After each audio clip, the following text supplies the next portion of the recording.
Friends ఇప్పుడే అందిన వార్త రాష్ట్రంలో మరో కొత్త పథకం ప్రారంభం. ఇవన్నీ కూడా ఉచితం అంటూ లేటెస్ట్ అప్డేట్ అయితే రావడం జరిగిందండి.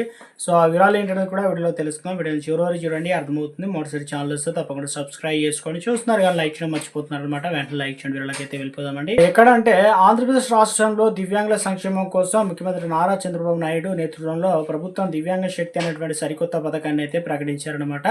దీనివల్ల ఏమవుతుందంటే పథకం ద్వారా దివ్యాంగులకు ఏపీఎస్ ఆర్టీసీ బస్సులో ఉచిత ప్రయాణ సదుపాయాన్ని అయితే కల్పిస్తున్నారు. అమరావతిలో బుధవారం ముఖ్యమంత్రిగా ఈ పథకాన్ని ప్రారంభించడం జరిగిందనమాట. అదే సమయంలో రాష్ట్ర వ్యాప్తంగా అన్ని నియోజకవర్గ స్థానిక ఎమ్మెల్యే దీన్ని ప్రారంభించనున్నారు. అయితే ఈ పథకం ప్రకారం 40% లేదా అంతకంటే ఎక్కువ వైకల్యం ఉన్న దివ్యాంగులందరూ ఆర్టీసీ బస్సులో ఇక ఉచితంగా ప్రయాణించవచ్చు. ఎక్కడెక్కడంటే సిటీ ఆర్డినరీ కావచ్చు, metro, express, Palle Velugu, ultra Palle Velugu మరియు ఎక్స్ప్రెస్ బస్సుల్లో ఈ సదుపాయాన్ని అందుబాటులో అయితే ఉంటుందన్నమాట.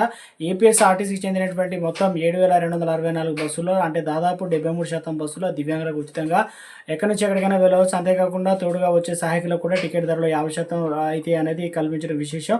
గతంలో కేవలం 4 రకాల వైకల్యాలు పరిమిత ప్రయోజనాలు, ఇప్పుడు ఈ మొత్తం 21 రకాల వైకల్యాలకు విస్తరించింది. అందులో శారీరక, మానసిక వైకల్యంతో పాటు ఆటిజం, పార్కిన్సన్స్ వ్యాధి, అదే తలసేమియా, ఇక హిమోఫీలియా వంటి వ్యాధులు ఉన్నారన్నమాట కూడా చేర్చారు. దీనివల్ల లబ్ధారుల సంఖ్య 2.5 లక్షలకు నుండి దాదాపు 12.7 లక్షలకు పెరిగిందన్న పథకం అమలు కోసం 207 కోట్ల భారాన్ని అదనంగా కేటాయించబోతున్నారు. అయితే సాంకేతికతను జోడిస్తూ ఫిజికల్ సర్టిఫికేట్తో పని లేకుండా ఇక మనమిత్ర వాట్సాప్ ప్లాట్ఫామ్లో ఆర్టీసీ మొబైల్ యాప్ ద్వారా క్యూఆర్ కోడ్ ఉన్న డిజిటల్ పాస్ను జారీ చేయనున్నారు. రాష్ట్ర వ్యాప్తంగా 134 బస్టాండ్ కౌంటర్లో ఈ సేవలు ప్రారంభిస్తాయి కాబట్టి మహిళలకు ఏదైతే అమలు కోసం శ్రీశక్తి పథకం విజయవంతంగా కావడంతో అదే స్ఫూర్తితో దివ్యాంగుల ఆర్థిక ప్రయోజనాల కోసం ఇవన్నీ కూడా ఉచితంగా అయితే కల్పిస్తున్నారన్నమాట. గుడ్న చెప్పే ప్రయత్నం చేయడం జరిగింది. ఈ పథకాన్ని అయితే ప్రారంభించడం అయితే జరిగిందనమాట. కొత్త పథకానికి సంబంధించి